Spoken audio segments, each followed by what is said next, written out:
Hello, क्या हाल चाल? सब बढ़िया? तो जय हिंद। आप सभी सीटेट अभ्यर्थियों का करियर बुक चैनल पे सुस्वागतम। उम्मीद है आप लोग अच्छे होंगे। तो हम लोग का जो सेशन चल रहा है वो प्रीवियस ईयर क्वेश्चन का सेशन चल रहा है ना। तो पिछले सेशन में हम लोग 6 फरवरी का जो एक तरह से एनालिसिस किए थे मैथमेटिक्स के क्वेश्चन का। तो आज के सेशन में हम लोग 4 फरवरी 2023 के क्वेश्चन का एनालिसिस करेंगे और हम लोग बनाएंगे भी। ओके, तो चलिए हम लोग क्वेश्चन को सॉल्व करते हैं। तो आपके स्क्रीन पे जो पहला सवाल है वो आपका भिन्न का क्या घटाव है, ठीक ना। तो बहुत आसान सा सवाल है और इसमें कुछ छोटा सा टिप्स भी है, ट्रिक भी है, किस तरह से आप सॉल्व कर सकते हैं। देखिए सवाल क्या है आपका, जो 5/2 है, घटाव में आपका है जो 2/5 है। यही सवाल है। तो 2 और 5 का आपको एलसीएम लेना होगा, सभी जानते हैं ये बात। देखिए 2 और 5 का एलसीएम आप डायरेक्ट गुना कर दीजिए, 5 दूना 10 हो जाएगा, ठीक ना। क्योंकि देखिए 2 और 5 में भी आपको कोई भी एक अभाज्य संख्या है तो आप उसको गुना कर सकते हैं, और यहाँ पे आपको दोनों अभाज्य संख्या इसलिए गुना कर दीजिए। ओके, और बाकी क्रॉस मल्टीपल कर दीजिए, तो 5 गुना 5 यहाँ पे हो गया 25। ओके, और माइनस हो गया 2 दूना 4, तो बच गया आपके 21/10 हो गए। तो चलिए ऑप्शन की ओर बढ़ते हैं हम लोग। 21/10 कहने का मतलब 10 दूना 20 एक 21, तो ऑप्शन ए हो जाएगा। ओके, तो बहुत ही आसान सवाल था, आप इसको प्रैक्टिस जरूर कीजिए, ठीक ना। मेरे साथ जरूर प्रैक्टिस कीजिए, ताकि आप देखिए एग्जाम देना होगा आप ही को। तो जब आपको प्रैक्टिस जब तक आप नहीं कीजिएगा, क्वेश्चन एग्जाम में आपको बहुत ज्यादा समय मिलेगा, ठीक ना। तो समय को बचाइए, और वो समय तभी बचेगा जब आप प्रैक्टिस कीजिए। ओके, तो चलते हैं हम लोग नेक्स्ट क्वेश्चन की ओर। अगला क्वेश्चन देखिए क्या कह रहा है अंकों, कह रहा है 5 अंकों वाली सबसे बड़ी संख्या और 3 अंकों वाली सबसे छोटी संख्या का योगफल क्या है, यह बता। ये भी बहुत आसान सवाल है। और देखिए एक चीज देख रहे हैं आप, जो पिछला जब हम लोग सेट किए थे 6 फरवरी का, तो उसमें भी इसी टाइप का क्वेश्चन, तो पैटर्न एक तरह से रिपीट कर रहा है। ये आपके लिए भी और भी ज्यादा महत्वपूर्ण हो जा रहा है कि आप इस टाइप के क्वेश्चन का जरूर से जरूर प्रैक्टिस करें, है ना। यहाँ पे कह रहा है 5 अंकों की सबसे बड़ी संख्या, तो 5 अंकों की बड़ी संख्या का मतलब हो गया 5 9, यही है। उसके बाद कह रहा है 3 अंकों की सबसे छोटी संख्या, तो 3 अंकों की सबसे छोटी संख्या होगा तो एक पे 2 जीरो। अब कह रहा है योगफल, तो जोड़ देना है। देखिए तो 9 9 हो जाएगा, देखिए 2 9, और यहाँ पे 999 में से एक जोड़िएगा, उसमें से 1000 हो जाएगा, तो 1000 इधर 99, ऑप्शन डी हो जाएगा, ठीक ना। तो इस तरह से सवाल जब सॉल्व कीजिएगा तो आपको कलम चलाने की जरूरत नहीं है, मन में 5 अंकों की है, ठीक ना। उसके बाद 3 अंकों की, दोनों को जोड़िएगा तो आप ऑप्शन डायरेक्ट आपको निकल, है ना। तो चलते हैं हम लोग नेक्स्ट क्वेश्चन की ओर। देखिए अगला क्वेश्चन क्या कर रहा है, जो 11.1/4 मीटर लंबे तार के एक रोल से, ठीक ना, 3/4 मीटर लंबे तार के कितने टुकड़े काटे जा सकते। इस टाइप का क्वेश्चन जो था पिछले सेट में भी था। तो हम आपको बताए थे जब भी एक टुकड़ा वाले की बात हो, कितनी संख्या काटा जा सकता है, तो उसमें क्या करना है आपको, जो बड़ी जो संख्या है उसमें आपको भागा देना है छोटी संख्या। तो बड़ी संख्या क्या होगी, एक तरह से 11.1/4, तो 11 × 4 = 44, एक 45/4 हो गया, तो 45/4 को भागा देना है आपको किससे, 3/4 से। तो जब भागा दीजिएगा तो कहने का मतलब इसको पलट दीजिए गुना में, तो 4 चला जाएगा ऊपर और 3 चला जाएगा नीचे। एक ही बार माइंड में कर लीजिए ताकि आपको बहुत समय कम लगे, ठीक ना। देखिए 4 4 कैंसिल आउट, और 3 से काटिएगा तो आपको 15 टाइम में कट जाएगा, 15 × 45, तो ऑप्शन आपका सीधा सीधा हो जाएगा ऑप्शन ए। या बी भी यहाँ पे 15 लिख दिए तो ऑप्शन आपका 15 होगा, इसमें भी। ओके, देखिए पैटर्न बिल्कुल फॉलो कर रहा है। तो इस टाइप का जब सवाल बनाइएगा अपने से, एक तरह से रिवीजन तो होगा ही होगा, कॉन्सेप्ट भी आपका क्लियर, है ना।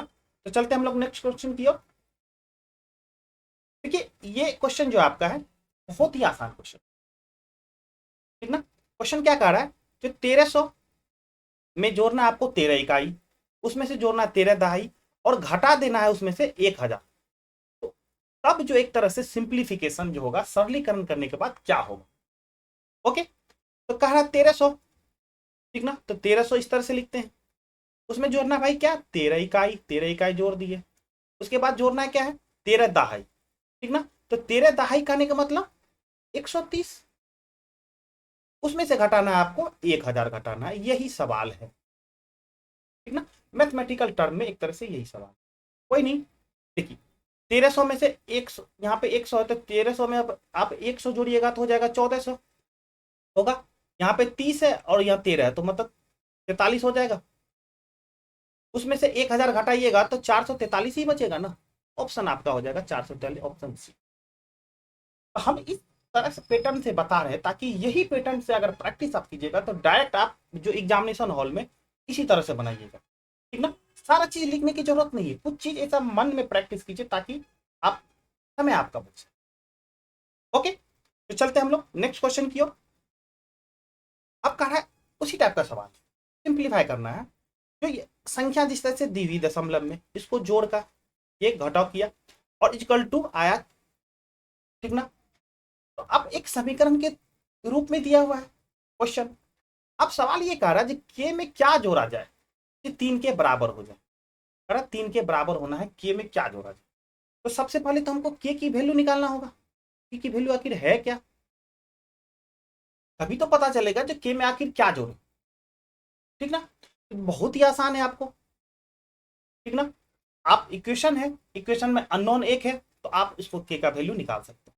जो के की वैल्यू आएगी उसमें क्या करना, आपको 3 में से उसको घटा देना है। तो जो वैल्यू आ जाएगा उसके बाद यही आपका क्या हो जाएगा, आंसर हो जाएगा। और ये क्वेश्चन स्पेशली आपके लिए होमवर्क है और कमेंट में आप जरूर इसका आंसर लिखिए आखिर है आंसर क्या, ठीक ना। कनेक्ट हुई ये चीजें, बनाइए आप, क्योंकि जब तक आप बना के कमेंट नहीं कीजिएगा मुझे नहीं पता चलेगा कि आखिर मेरी बात आप तक पहुंच पा रही है, ठीक ना। और क्वेश्चन बनाना भी आप ही को, इस वजह से प्रैक्टिस आप ज्यादा से ज्यादा कीजिए। हम आपको क्वेश्चन के लिए हिंट करते हैं, आसान भी है था, ठीक, सिर्फ जोड़ और घटाव है, ठीक ना। तो चलते हम लोग नेक्स्ट क्वेश्चन की ओर। अगला क्वेश्चन देखिए क्या कर रहा है, कह रहा है 60 है, 72 है और 84 के सबसे छोटे सार्ग गुणज, सबसे छोटे सार्ग गुणज के बारे में बात कर रहा है। तो सबसे छोटे सार्ग गुणज का मतलब होता है एलसीएम, ठीक ना। सबसे छोटे की बात कर रहा है, सबसे छोटे सार्ग गुणज का मतलब होता है एलसीएम। जहां भी आपको दिखे इस टाइप का वर्ड सबसे छोटे सार्ग गुणज, सिंपल सा मतलब है कि आप एलसीएम के बारे में, ओके। बात कर रहा है सबसे बड़े सार्ग गुणनखंड के बारे में जब बात करें तो इसका मतलब हो जाता है HCF, ठीक ना, हाईएस्ट कॉमन फैक्टर, ठीक है। अब कह रहा है योगफल क्या होगा। तो क्वेश्चन क्या कह रहा है ये तो समझ में आ गया। अब बारी है सॉल्यूशन का। तो संख्या देखिए क्या दिया हुआ है आपको, 60 है, 72 है और 84 है। इसका आपको एलसीएम निकालना है और इसी का एचसीएफ निकालना है। तो यहाँ पे आपको एक बहुत ही बेसिक शॉर्ट ट्रिक बता रहे हैं, ठीक ना। क्योंकि जब आप इसको एक ट्रेडिशनल मेथड से बनाइएगा तो बहुत ज्यादा टाइम लगेगा, ठीक ना। इसको देखिए किस तरह से बनाते हैं। इसमें सबसे देखिए क्या, जो सबसे बड़ी संख्या, तो 60, 72, 84 में सबसे बड़ी संख्या होगी 84, कोई दिक्कत। थोड़ी देर के लिए मान लीजिए कि यही एलसीएम, ठीक ना। अब जो है क्या करना है, एलसीएम का जो बेसिक मीनिंग है उस पर थोड़ा सा गौर कीजिए। एलसीएम हमेशा क्या कहती है, जब किसी भी संख्या के एलसीएम निकालते हैं तो उसका कहना है कि एलसीएम वो छोटी से छोटी संख्या होगी जिसमें अगर जिस संख्या का निकाल रहे हैं एलसीएम उससे भाग दे तो पूरा पूरा लग जाए। कहने का मतलब यहाँ जो भी संख्या होगी ये सबसे पहले छोटी होनी चाहिए और साथ में साथ आपको 60 से भी भागा लगना चाहिए, 72 से भी भागा लगना चाहिए और 84 से भी भागा लगना चाहिए, यही कहना है, ठीक ना। अब देखिए 60 से थोड़ा कोशिश कीजिए भागा लगाने का, क्या 84 में लगेगा, नहीं लगेगा। तो चलिए थोड़ा बहुत हम लोग तिकड़मबाजी करते हैं। तो 60 को क्या लिख सकते हैं, 12 × 5, कोई तकलीफ आपको नहीं होनी चाहिए।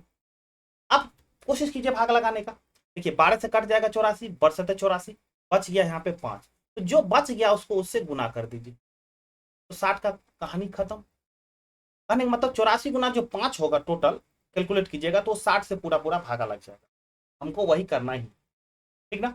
अब देखिए 72, 72 से इसमें लग रहा है, नहीं लग रहा है, तो थोड़ा सा तिकड़मबाजी कीजिए फिर, 12 गुना 6 कीजिएगा तो बरछा के 72 हो जाएगा, कहानी खत्म।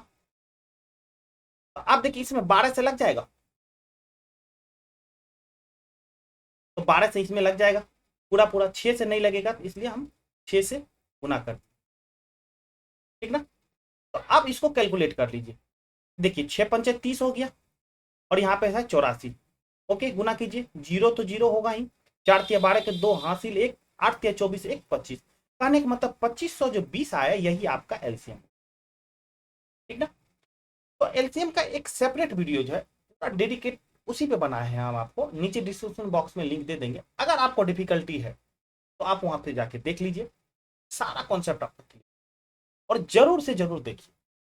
क्योंकि अगर इसको आप ट्रेडिशनल मेथड से, कहने का मतलब है कि जो इस तरह से अगर बनाने लगिएगा, जो आपको इस तरह से बनाने लगिएगा, 2 से लगाए, फिर 3 से लगाए, 4 से लगाए, बहुत ज्यादा लेंदी लगेगा, बहुत ज्यादा टाइम कंज्यूम होगा, और एग्जाम जो है आपका समय का खेल है, ठीक ना। जितना आप कम समय में आप क्वेश्चन बना रहे हैं वो ज्यादा फायदा होगा, है कि जो क्वेश्चन फंस रहा है, जैसे आपका सीडीपी में क्वेश्चन फंस रहा है, या ईवीएस में क्वेश्चन फंस रहा है, हिंदी में क्वेश्चन फंस रहा है, संस्कृत में क्वेश्चन फंस रहा है, तो वहां आप टाइम दे दीजिए, तो कहीं ना कहीं नंबर आपका बढ़, ठीक ना। तो आप देखिए बात तो एलसीएम की खत्म होगी, ये होगी आपका एलसीएम, ठीक ना। चलिए अब बात कर लेते हैं हम लोग एचसीएफ की। अभी बहुत मस्त ट्रिक हम आपको बता रहे हैं। संख्या क्या है भाई, 60 है, 72 है और 84 है, यही संख्या है, ठीक ना। अब देखिए यहाँ पे क्या करना है, तो अंतर देखना है इसका भाई, तो दो संख्याओं के बीच के अंतर, और अंतर क्या होना चाहिए, मिनिमम देखना। देखिए 60 और जब 72 का अंतर देखिएगा तो यहाँ आ जाएगा 12, ठीक ना, ये अंतर आपका हो जाएगा 12। ओके, और जब 72 और आप 84 का भी अंतर देखिएगा तो ये भी अंतर आ जाएगा, देखिए 12, ठीक ना, इसका भी अंतर देखिए 12 हो जाएगा। और 60 और 84 का अंतर जब कीजिएगा तो वो ज्यादा हो जाएगा, तो ज्यादा तो लेना नहीं है, मिनिमम अंतर का। तो ये दोनों देखिए, ये भी 12 है, ये भी 12 है, तो कोई एक 12 को चूज कीजिए। अब ये देखिए जो संख्या अंतर आया है इससे डिवाइड कीजिए आप, जो भी संख्या है, जैसे 60 है, 60 को डिवाइड कीजिए, लग रहा है 12 पंचे 60 कंप्लीट लग रहा है, 72 बच्चा के 72, 62 84 लग रहा है। मतलब जो अंतर आया है, अगर वो अंतर से अगर जो भी संख्या दी हुई है उसमें अगर पूरा पूरा भाग लग जा रहा है तो यही संख्या जो होगी यही आपका हो जाएगा एचसीएफ, समझ में आया, ठीक है। अंतर देखे, अंतर में देख रहा है मिनिमम। अब वो जो संख्या मिनिमम अंतर आया है उससे आपको इंडिविजुअली सबको डिवाइड करना, अगर पूरा पूरा लग गया तो समझ जाइएगा जो अंतर आया जो संख्या वही आपका एचसीएफ। आप यहाँ पे एक सवाल पूछेगा, सर अगर अंतर से नहीं लगे तो कोई नहीं, जो अंतर आया है ना उसका देखना, उसके बाद फैक्टर, फैक्टर करने का मतलब गुणनफल, ठीक ना। उसके बाद उससे छोटा फैक्टर देख लेंगे, जैसे 12 का फैक्टर क्या हो गया, छोटा से 6 हो गया, तो फिर हम 6 से लगाते, 6 से भी नहीं करता तो फिर हम 3 पे जाते, 3 से लगाते, जिससे लग गया तो वही मेरा एचसीएफ होगा। और इसके बारे में भी हम वीडियो में डिटेल से बता चुके हैं बेसिक, ठीक ना। आप वहां जाइए, को थोड़ा सा टाइम दीजिए, ताकि इस टाइप का कोई भी क्वेश्चन आएगा तो आप आसानी से बना सकते। ओके, तो यहां से तो 12 आ गया भाई, कहा क्या रहा है भाई, योगफल। तो 2520 में जब 12 जोड़िएगा तो 2532 हो जाएगा, तो ऑप्शन आपका बी होगा। तो उम्मीद है आपको जो सेशन पसंद आ रहा होगा, तो वीडियो को जरूर लाइक कीजिए, और चैनल पर नए हैं तो आप सब्सक्राइब जरूर कीजिए, ठीक ना। तो चलते हैं हम लोग नेक्स्ट क्वेश्चन की ओर। देखिए 7वां क्वेश्चन क्या कह रहा है, ये आपके मनी से रिलेटेड क्वेश्चन, ठीक ना, और वो आपके सिलेबस में भी। क्या कह रहा है, रमा के पास 50 और 100 के नोट, कोई बात नहीं है, यदि उसके पास कुल संख्या जो नोट की वो 25 है, दिया हुआ, और टोटल जो रकम होगा जो भी उसके नोट का है रकम आपका हो गया 1600 आपका दिया। अब सवाल ये पूछ रहा है जो 50 की नोट की संख्या कितनी होगी और 100 के नोट की संख्या कितनी। ओके, मतलब 50 और 100 के नोट है, और टोटल नोट की संख्या दी हुई है, और टोटल जो नोट को मिला के रकम होगा वो आपको दिया होगा। अब सवाल में ऑप्शन में ये है कि जो 50 और 100 के नोट कितने कितने होंगे ये बताना। अच्छा ये बताइए, जो भी ऑप्शन में होगा दोनों को मिला के कितना होना चाहिए, 1600 होना चाहिए, यही है ना। दोनों को मिला के अगर रकम की बात करें तो 1600 होना चाहिए, तो कोई नहीं, ऑप्शन में देखते हैं जो किस में 1600 हो जा रहा है। अब देखिए यहाँ पे जो 10 जो नोट है कितना 50 का, तो कहने का मतलब 500 हो गया। ओके, प्लस 15 नोट है कितना 100 का, तो 1500 हो गया। ये दोनों मिला के क्या है 2000 हो गया। ये तो बात बनने वाली है नहीं, कोई बात नहीं। अब देखिए 15 है तो 15 पचा 75, मतलब कहने का मतलब 750 हो गया। और 15 नोट है किसकी 50 रुपये वाली, और 10 नोट है 100 का, तो 1000 हो गया। इससे भी बात बनने वाला है नहीं, कोई नहीं। चलते ऑप्शन थर्ड की ओर। देखिए 20 है तो 20 पंचे 100, कहने का मतलब 1000 हो गया, और प्लस आपका हो गया 500, ये तो हो गया 1500। ऑप्शन ए बी सी तीनों नहीं है, तो डी तो होगा ही होगा। तो डी मानिए और निकल जाइए। अब इसको चेक करने की एग्जाम में कभी चेक कर मत कीजिएगा। हाँ, यहाँ हम आपको चेक करके दिखा देते हैं जो आपको है कि नहीं, पर एग्जाम में कभी भी चेक मत कीजिएगा। अगर इस तरह का ऑप्शन आए तो ए बी सी अगर तीनों में से नहीं मिल रहा है तो ऑप्शन डी मारिए और बिल्कुल बारीक पतली गली से निकल लीजिए। ज्यादा उसमें टाइम नहीं देना है, रिसर्च नहीं करना कि नहीं हो रहा है कि नहीं हो रहा, होगा ही वो। अरे चौथा ऑप्शन जो जाएगा कहाँ भाई, है ना। अब देखिए यहाँ पे हम चेक कर, अब देखिए 18, 18 पंच 90, करने का मतलब हो गया 900, और 7 है तो करने का मतलब यहाँ पे हो गया 700, तो 9 7 16, देखिए 1600 है। हम आपको बोले थे हो जाएगा, ठीक ना। तो चलते हम लोग नेक्स्ट क्वेश्चन की ओर। ओके, अब अगला क्वेश्चन जो है कह रहा है सविता जो है अपने विद्यालय की एक गोष्ठी, गोष्ठी कहने का मतलब होता है मीटिंग, ठीक ना, वो 9:30 बजे से 15 मिनट पहले पहुंची, ठीक ना। तो 9:30 बजे से 15 मिनट पहले पहुंची, कहने का मतलब पहुंची कितने बजे, वो 9:15 पे पहुंच गई। जो क्वेश्चन कह रहा है एक एक स्टेप को लिखते जाओ, ठीक है। अब कह रहा है वो अपने सहकर्मी मतलब जो कलीग है आधा घंटे पहले पहुंची।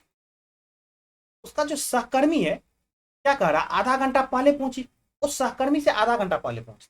तो आखिर सहकर्मी पहुंची होगी कितने बजे, तो 9:15 मतलब 9:15 में क्या कीजिएगा आधा घंटा जोड़ देना है। तो कहने का मतलब वो 9:45 उसका सहकर्मी पहुंची होगी, यही बात है ना। अब कह रहा है कि इस गोष्ठी के लिए 35 मिनट देरी से पहुंचती है। 9:45 तो मैं तो पहुंची, लेकिन साथ साथ में वो 35 मिनट देरी से पहुंची। तो उसको पहुंचना तो कब चाहिए था, तो कब पहुंचना चाहिए था, तो 35 मिनट पहले पहुंचना चाहिए था। तो 9:45 में आप क्या कीजिएगा 35 मिनट घटा दीजिए। देखिए सीधा 0 बच गया 10, तो 9:10 पे उसको क्या करना चाहिए पहुंच जाना चाहिए था का मीटिंग में। तो ऑप्शन आपका हो जाएगा। ओके, तो उम्मीद है आपको समझ में आ रहा होगा। और ये जो टाइम का क्वेश्चन है आपको एक क्वेश्चन मिलेगा ही मिलेगा हर पैटर्न, आप इसका प्रैक्टिस कीजिए, ठीक ना। और इसी पैटर्न से बनाइएगा, जो क्वेश्चन कह रहा है उस क्वेश्चन पर फोकस कीजिए, जो जो कह रहा है उतना करते जाइए, आराम से बने, ज्यादा सोचने की इसमें कोई जरूरत नहीं। ओके, चलते हम लोग नेक्स्ट क्वेश्चन की ओर। अब देखिए क्या कह रहा है अगला सवाल, कह रहा है किसी विद्यालय में 28 मतलब 28 कमरे हैं और प्रत्येक कमरे में 6 पौधे, कोई बात नहीं है। अब आगे क्या कह रहा है, जो प्रत्येक पौधा को 180 मिलीलीटर पानी की आवश्यकता है, मतलब एक पौधा को 180 मिलीलीटर पानी चाहिए। अब कह रहा है 840 मिलीलीटर पानी भरा हुआ एक बोतल में, ठीक ना, एक बोतल में 840 मिलीलीटर पानी ही आता है। आप कह रहा है ऐसी कितनी बोतल की आवश्यकता होगी जिससे कमरों के सभी पौधे को, यहाँ पे एक करेक्शन कर लीजिएगा, जो 3 दिन तक मतलब 3 दिन तक पानी दिया जा सके, ठीक ना। सवाल को समझिए, जो जो भी पौधे है उसको पानी देना है और 3 दिन तक पानी देना है, लेकिन एक बोतल में जो पानी जो एक तरह से स्टॉक किया जाता है या पानी मंगाया जाता है उसकी जो धारिता है क्षमता है वो आपको 840 मिलीलीटर है। तो अब कह रहा कितनी बोतल की आवश्यकता होगी ये बताएं। ओके, तो सबसे पहले तो देख लेंगे कि कितना पौधा है, क्योंकि 28 कमरे हैं और एक कमरे में 6 पौधा है। तो टोटल अगर पौधा की संख्या पता चल जाएगा तो काम थोड़ा आसान हो जाएगा। 28 गुना 6 हो जाएगा, देखिए कितना हो जाएगा आपका 8 6 48, 8 बाकी बच गया 4, 6 दूना 12, 4 16, मतलब 168 जो है टोटल आपको पौधा, ठीक ना। अब देखिए जो एक पौधा कितना पानी खपत करता है, मतलब एक पौधा को कितना पानी दिया जाता है, तो वो है 180 मिलीलीटर। तो टोटल पौधे को जो पानी देना होगा तो 168 को देना होगा। तो क्या करिए, 180 से क्या कीजिए, आपको गुना कर दीजिए। तो कहने का मतलब इतना मिलीलीटर पानी तो चाहिए ही। ओके। अब जबकि बोतल जो है जिसमें पानी अट रहा है वो है 840 ही है। तो कोई नहीं, कहीं तो कहीं ना बोतल की संख्या निकालने की बात कर रहा है। तो हम आपको बताए भी थे कि जब भी इस तरह का संख्या के बारे में बात कर रहा है, कितनी संख्या या कितनी बोतल लगी या कितना टुकड़ा में काटा जाएगा, तो क्या बोले थे, जितना बड़ी संख्या में छोटी संख्या से भाग देना। तो टोटल बड़ी संख्या ये होगी, इसमें से छोटी संख्या से 884 से भागा देना। तो एक दिन का निकल जाएगा, एक दिन का निकल जाएगा। अब जो एक दिन का जो निकल जाएगा उसमें से 3 को, क्या कि 3 के बारे में बात कर रहा है, तो 3 से हम गुना कर देंगे तो आपका आंसर निकल। देखिए कितना आसानी से जब हम लोग सोचे तो स्टेप बाय स्टेप दिमाग में चलते जाएगा। बन गया। अब क्या है, बस कैलकुलेशन बचा है, बना सकते हैं आराम से। देखिए काटिए इसको, आराम से काटिए इसको, 0 से 0 0 कट जाएगा। देखिए 0 0 यहाँ पे कट गया। अब इसको काट सकते हैं। देखिए 12 काटिए, बढ़ सकते 84, यहाँ से काटिए 12 से, एक टाइम में 12 बच गया 4, बढ़ 36, बढ़ चौके 48, कितना, देखिए यहाँ पे काटिए 7 दूना 14। तो कहने का मतलब हो गया 18 दूना 36 जो है आपको बोतल चाहिए एक दिन के लिए, चाहिए 36 बोतल चाहिए एक दिन के। लेकिन कहा क्या रहा भाई साहब, 3 दिन तक उसको पानी देना है। तो 36 गुना 3 कीजिए। ओके, तो 36 गुना 3 आपका हो जाएगा 108, ठीक ना। तो उम्मीद है आपको कॉन्सेप्ट समझ में आ रहा होगा और किस तरह से हमको क्वेश्चन के बारे में सोचना है ये भी आपको प्रैक्टिस है, ठीक ना। तो चलिए हम लोग नेक्स्ट क्वेश्चन की ओर बढ़ते हैं। अब यहाँ पे क्वेश्चन जो है आपका क्षेत्र नीति से क्वेश्चन क्या कह रहा क्वेश्चन, देखिए कह रहा एक आयत और एक वर्ग के परिमाप बराबर, ठीक ना। ओके, एक बात तो समझ में आया जो दोनों का परिमाप बराबर, ठीक। तो देखिए ये आयत हो गया, ओके, और आपका कह रहा है एक वर्ग है कोई, ठीक ना, जिसके परिमाप क्या है आपके बराबर। अब कह रहा है 48 जो है आपका परिमाप है किसका भाई, वर्ग का। तो 48 परिमाप पता चल गया किसका भाई, वर्ग का है, ठीक है। अब कह रहा है आयत की जो चौड़ाई है वर्ग की भुजा से 4 सेंटीमीटर कम है। आयत की चौड़ाई के बारे में बात कर, चौड़ाई के बारे में क्या बात कर रहा है, वो वर्ग की भुजा से 4 सेंटीमीटर कम है। तो वर्ग का अगर भुजा मुझे पता चल गया तो आयत की चौड़ाई पता चल जाएगी, सोचिए, ठीक ना। तो अब देखिए वर्ग की भुजा के लिए हम क्या कर सकते हैं, तो देखिए 48 परिमाप दिया हुआ है। तो भुजा बराबर क्या होता है, वर्ग का भुजा बराबर, जब हम परिमाप को भागा दीजिए किससे, 4 से, तो परिमाप बटे 4 यही तो होता है भुजा, क्योंकि परिमाप बराबर होता है 4 गुना भुजा। तो भुजा निकाल सकते हैं जब परिमाप दिया हुआ है। तो 48 को 4 से भागा दीजिए तो हो जाएगा आपको 12, 48 भागा 4 कीजिए हो जाएगा आपको 12। तो कहने का मतलब जो 12 सेंटीमीटर जो है आपका ये हो गया, इसका भुजा हो गया। अब चौड़ाई निकल जाएगा क्योंकि चौड़ाई जो आयत का है 4 सेंटीमीटर कम है। तो कहने का मतलब क्या हो गया, ये 8 है। एक चीज तो निकल गया, बात कर रहा है क्षेत्रफल का। तो काश अगर लंबाई जो है इसका लंबाई पता चल जाता तब तो क्या करना है, तो गुना 8 को जो लंबाई है उससे गुना कर देते तो काम खत्म। तो लंबाई देखिए कैसे नहीं। अब यहाँ पे बात कर रहा है परिमाप बराबर है, इसका भी 48 है, इसका भी 48 है, ठीक ना। थोड़ा सा कुल देखिए मिल रहा है, 48 है परिमाप। तो परिमाप बराबर आयत का परिमाप होता है क्या, 2 इंटू लंबाई प्लस चौड़ाई। तो चौड़ाई को यहाँ पे W लेते हैं, विड्थ में, ठीक ना। देखिए अब देखिए कुछ दिख रहा है आपको, जो ऑप्शन है ऑप्शन दिख रहा है, देखिए कैसे, तो 2 से कर दीजिए 24, कहानी खत्म।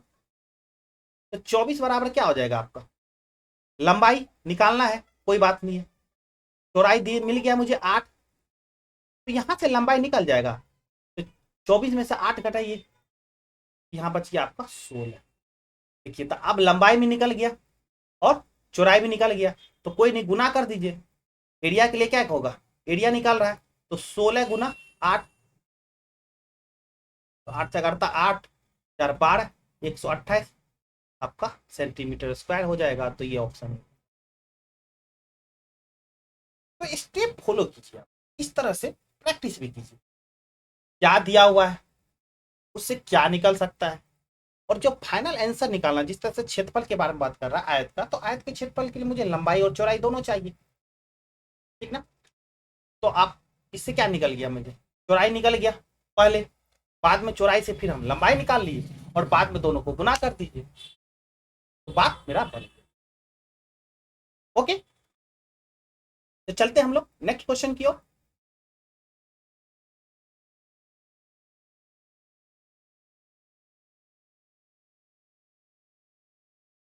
तो अगला क्वेश्चन जो है आपको कौन से रिलेटेड है, और इस टाइप का जो क्वेश्चन है आपका पिछला सेट में भी पूछा, ठीक ना।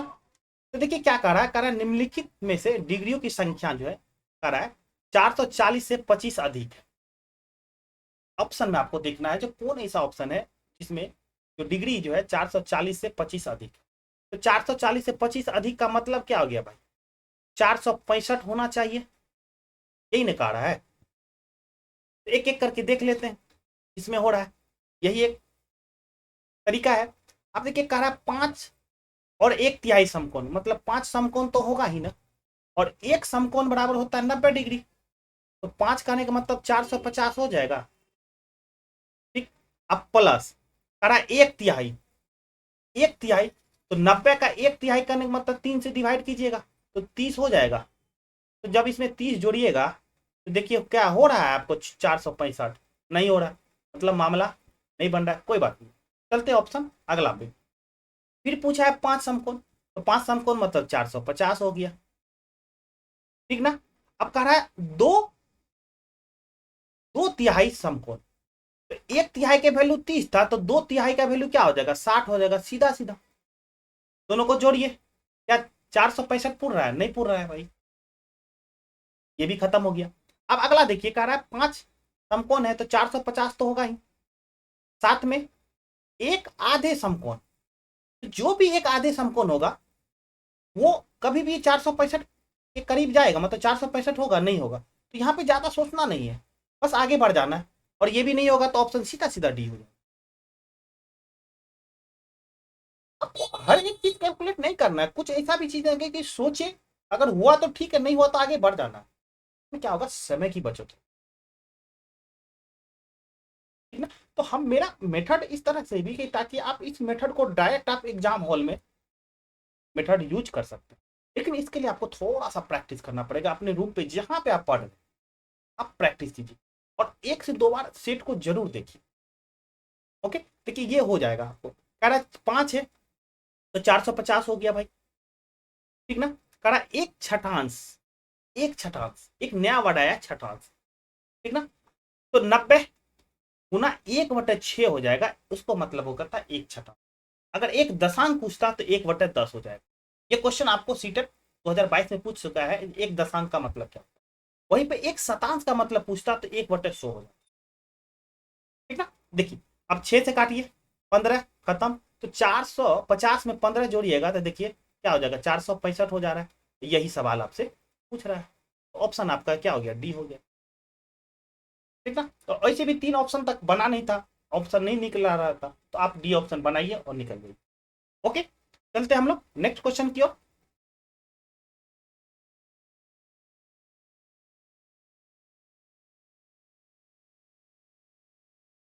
देखिए अब अगला क्वेश्चन क्या कर रहा है, कह रहा है 6.75 सेंटीमीटर लंबे तथा 4.5 मीटर चौड़े फर्श को, ठीक ना, 45 सेंटीमीटर भुजा वाली वर्गाकार टाइल्सों से पूरी तरह ढकने के लिए आवश्यक टाइलों की संख्या कितना, ये आपको बताना। तो यहाँ पे एक देखिए करेक्शन है, यहाँ पे सिर्फ 6.75 मीटर है, ठीक ना। ओके, अब हम लोग सवाल बना, तो टाइलों की संख्या पूछ रहा है आपसे, ठीक है। तो टोटल जितना एरिया होगा, अगर एरिया में अगर छोटा टाइल की संख्या, एक टाइल की संख्या का जो एरिया होगा अगर उससे डिवाइड कर देंगे तो संख्या निकल जाएगा, ठीक ना।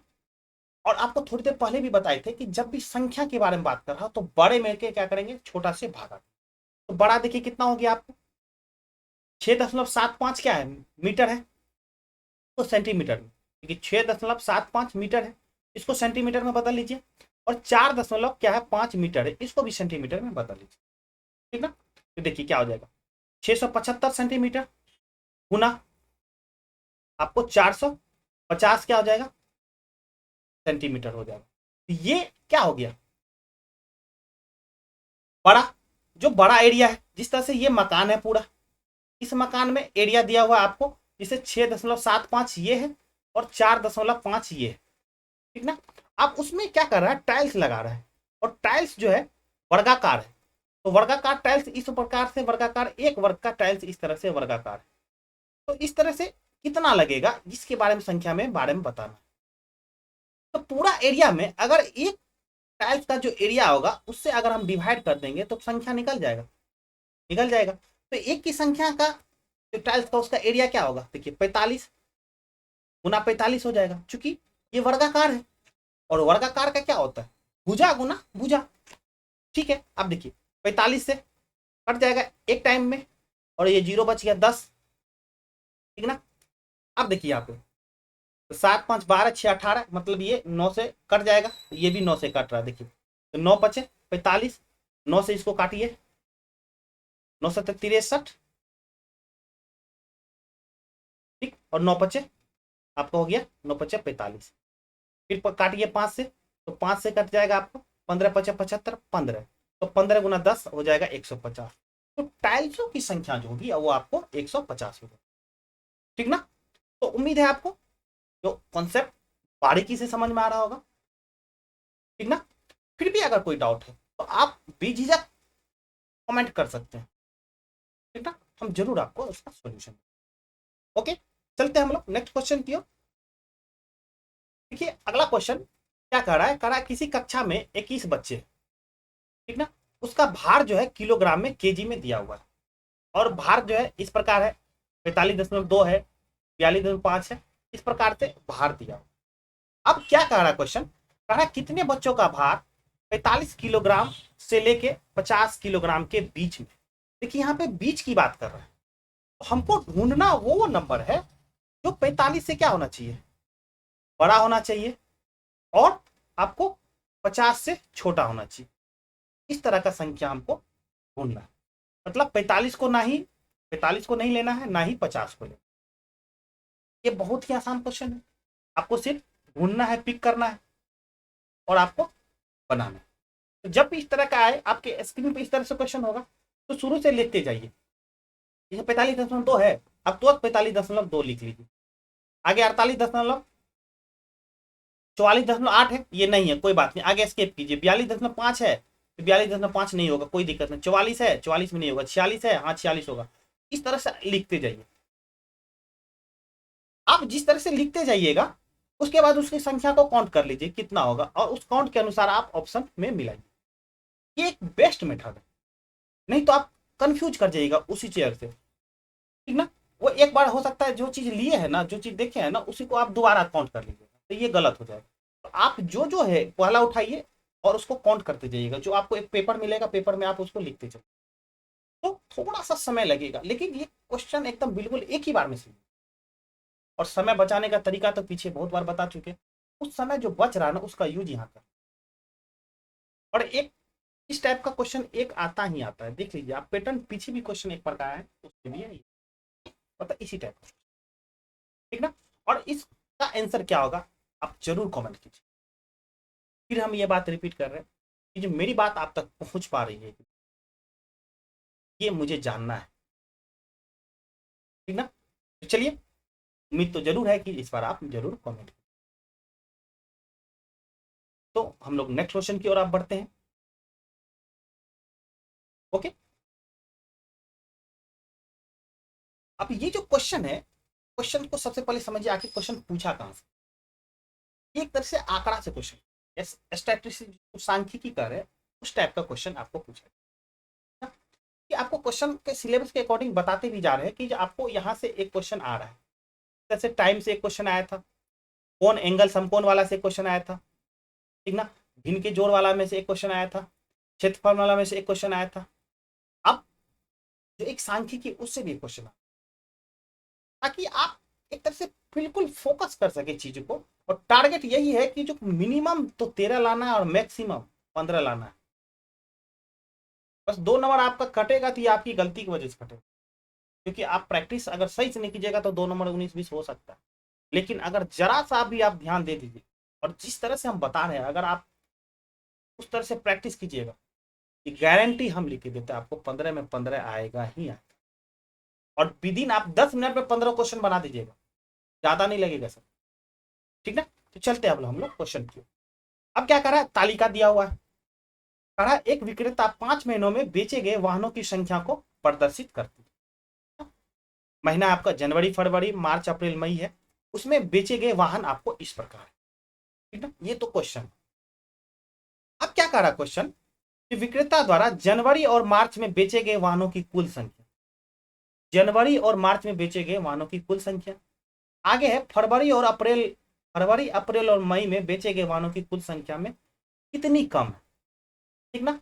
देखिए जनवरी और मार्च की बात कर रहा है कि जनवरी हो गया 225 और मार्च हो गया 272, तो कोई नहीं, इसको 272 इसमें जोड़ दीजिए तभी तो कुल निकलेगा। तो देखिए 5 और 2 हो गया 7, और यहाँ पे 7 2 9 हो गया, 2 2 4 हो गया, मतलब कहने का मतलब 497 मिला जनवरी और मार्च में। अब अगला में क्या कह रहा है, जो फरवरी अप्रैल और मई, तो फरवरी अप्रैल और मई देखिए सबसे पहले तो फरवरी देखिए आपका यहाँ है, अप्रैल यहाँ है और मई यहाँ है।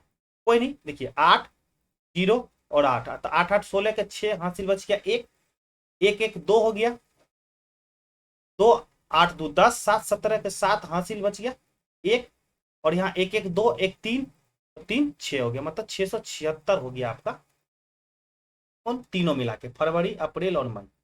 अब अंतर का रहा तो कोई नहीं, देखिए बड़ा में से छोटा को घटा दीजिए,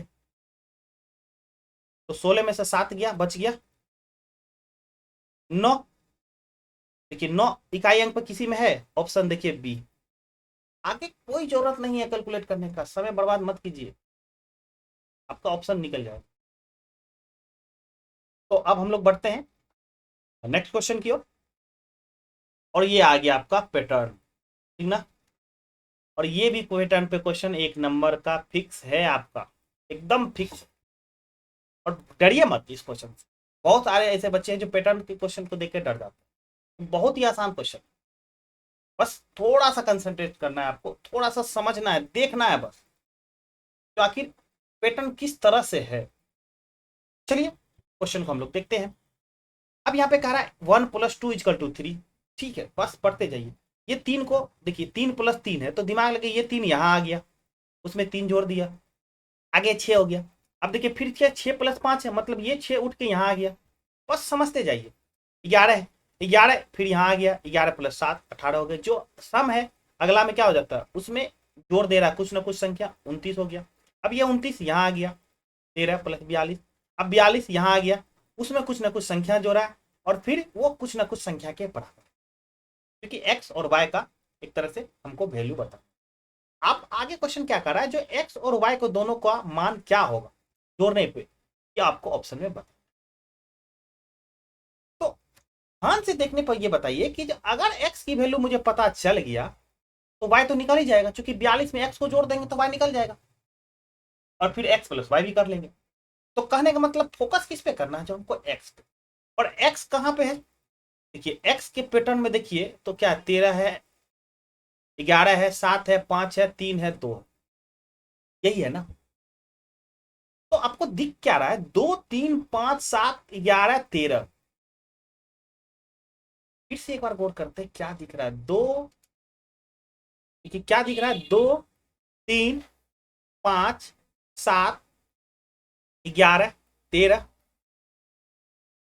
कुछ समझ में आ रहा आखिर है क्या ये, अरे भाई ये आवाज संख्या है। देखिए गौर से, फिर से देखिए 2 है, 3 है, 5 है, 7 है, 11 है, 13 है, अगला आवाज संख्या क्या होगा, वो 17 होगा, है, ठीक ना।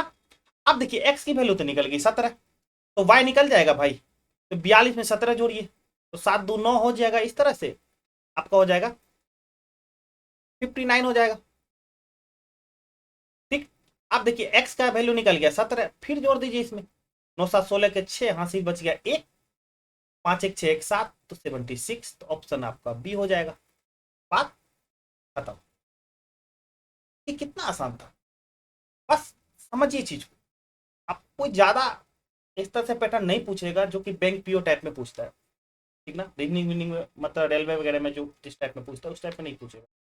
वो बेसिक पैटर्न ही जाएगा, आवाज संख्या, सम संख्या, विषम संख्या, इस टाइप पैटर्न फॉलो करेगा। हो सकता है स्क्वायर का पूछ दे आपको।